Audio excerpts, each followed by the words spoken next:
अस्सलाम वालेकुम व्यूअर। तो कैसे हैं आप सब लोग? उम्मीद करता हूँ खैरियत से होंगे, मज़े में होंगे, फिट होंगे, चिल कर रहे होंगे। तो आज की इस वीडियो में हम डिस्कस करेंगे vapour observation cycle. Vapour absorption cycle, जैसा कि नाम से ही ज़ाहिर हो रहा है, वेपर ऑब्जर्व। तो ये दूसरा साइकिल है रिफ्रिजरेशन में। तो आइए टाइम वेस्ट करने से अच्छा है हम वीडियो की तरफ बढ़ते हैं। जैसा कि आप ये वर्ड की शीट पर देख सकते हैं कि मैंने पहले से ही इसकी तैयारी मुकम्मल कर रखी है। तो चलते हैं वेपर ऑब्जर्प्शन साइकिल की तरफ। Vapour absorption cycle unlike the vapour compression cycle counterpart, ये एक किस्म का काउंटर पार्ट है उसका। Vapour compression cycle uses heat as an energy input, heat को ऑब्जर्व करता है इंस्टेड ऑफ मैकेनिकल वर्क। यानी कि वेपर कंप्रेशन में हम कंप्रेसर को वर्क देते थे, यानी कि उसको ऑन करते थे और वो मैकेनिकल वर्क प्रोड्यूस करके उसको हीटेड करता था, रेफ्रिजरेंट को कन्वर्ट करता था और हीटेड और हाई प्रेशर और हाई टेम्परेचर उसको मुहैया करता था। तो यहाँ पर उलट है, यहाँ पर ये heat and energy input instead of mechanical. यहाँ पर हम हीट को एनर्जी इनपुट के तौर पर इस्तेमाल करेंगे। तो नीचे एक साइकिल बना हुआ है वेपर ऑब्जर्प्शन का, तो इसको समझते हैं। सबसे पहले जो एवेपोरेटर यहाँ पर सराउंडिंग से हीट को ऑब्जर्व करता है। एवेपोरेटर में मौजूद होता है अमोनिया गैस, ज़्यादातर इसमें मौजूद होती है अमोनिया। तो अमोनिया एवेपोरेटर से हीट को सराउंडिंग से ऑब्जर्व करता है, ऑब्जर्व करके फिर आगे बढ़ता है पंप की तरफ। पंप जो आगे बढ़ता है ऑब्जर्वर की तरफ,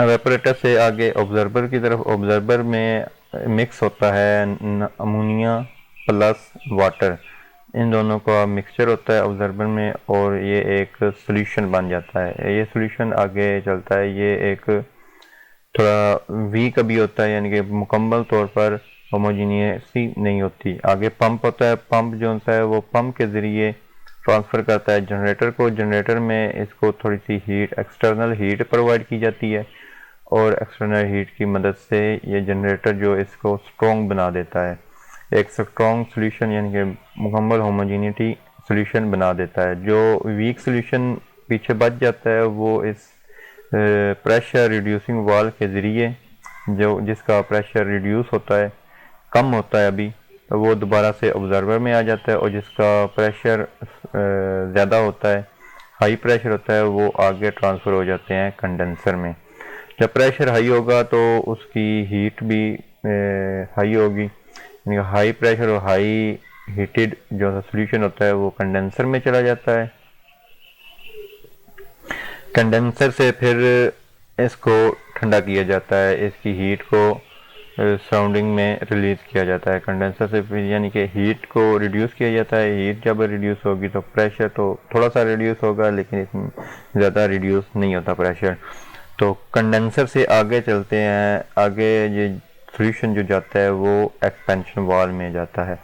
एक्सपेंशन वाल्व जो बेसिकली पहले से आपको बता देंगे, जो एंट्रेंस होती है वहाँ से इसका जो एरिया होता है वो इंक्रीज़ होता है, जो एग्ज़िट होती है उसका एरिया डिक्रीज़ होता है।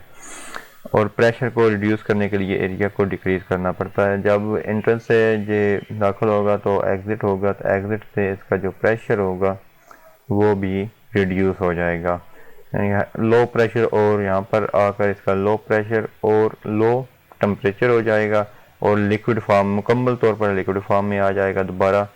यहाँ पर भी ये लिक्विड फॉर्म में होगा, लेकिन अभी मुकम्मल लिक्विड फॉर्म में नहीं होगा। यहाँ से जब आएगा तो वेपर फॉर्म में होगा, लिक्विड फॉर्म में। फिर दोबारा से एवेपोरेटर में, एवेपोरेटर से फिर जो हीट को ऑब्जर्व करेगा सराउंडिंग से, हीट को ऑब्जर्व करने के बाद फिर दोबारा से ये हो जाएगा, हीट को ऑब्जर्व करेगा तो वेपर फॉर्म में आ जाएगा।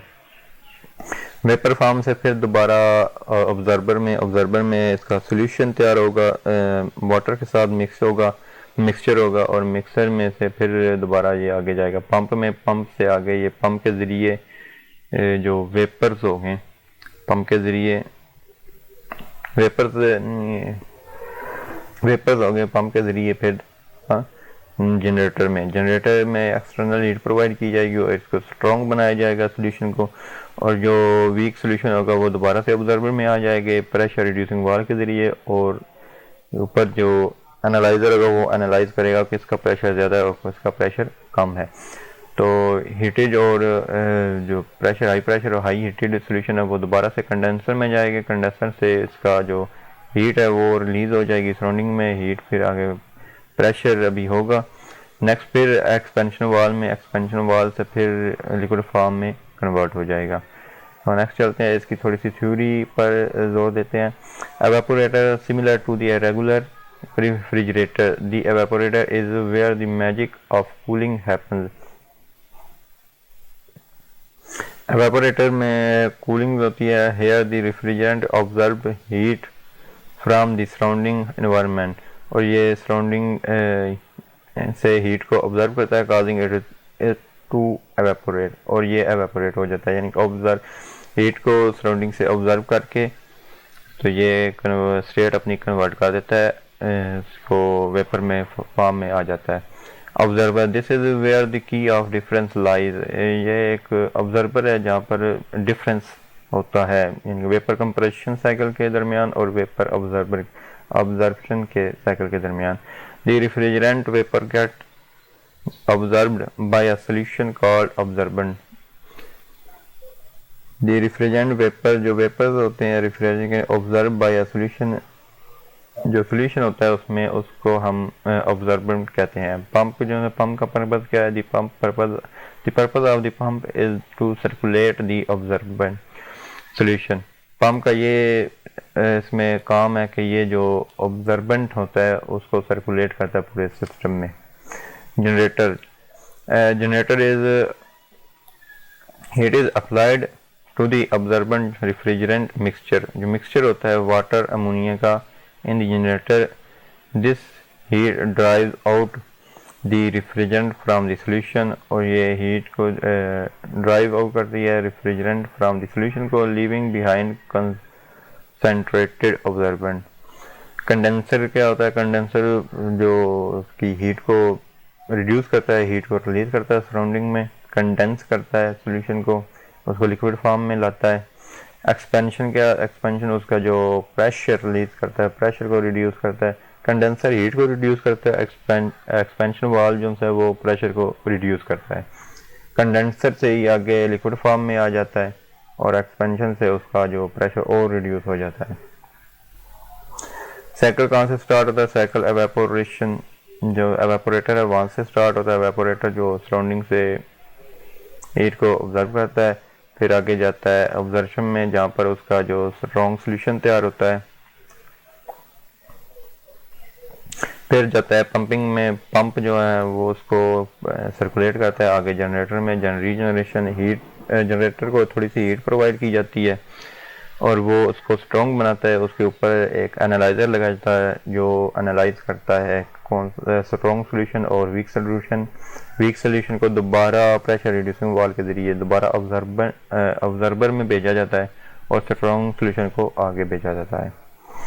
उसके आगे कंडेंसेशन से जो उसकी हीट को रिड्यूस किया जाता है और उसको लिक्विड फॉर्म में आ जाता है। एक्सपेंशन से फिर दोबारा एक्सपेंशन वाल से उसका प्रेशर रिड्यूस किया जाता है।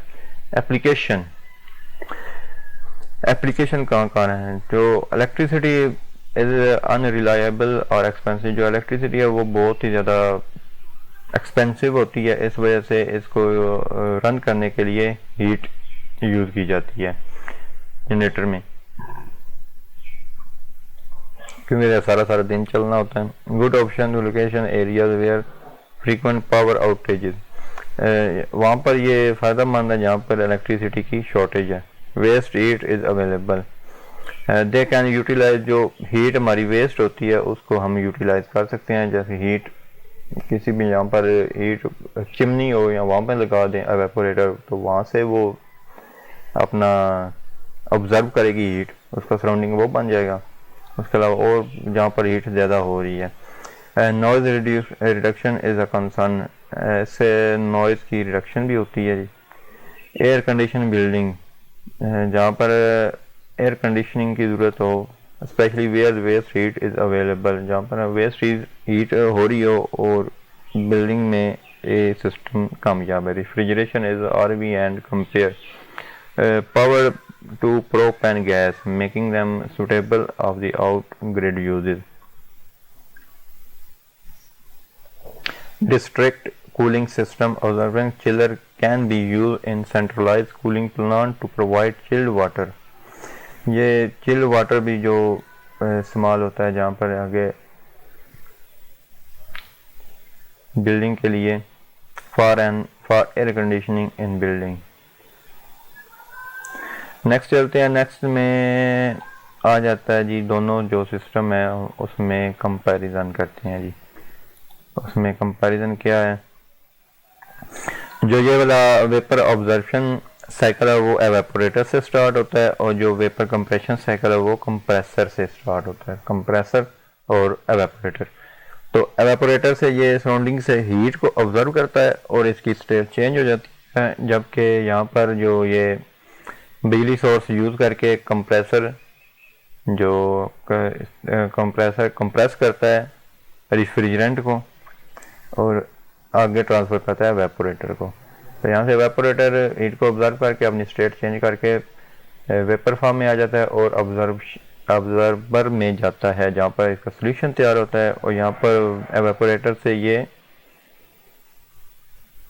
उलट हुआ है, वेपोरेटर से नहीं कंप्रेसर से कंडेंसर में जाता है और कंडेंसर से क्या होता है हीट को रिलीज होती है, उसको जो वेपर फॉर्म में है उसको लिक्विड फॉर्म में कन्वर्ट करता है।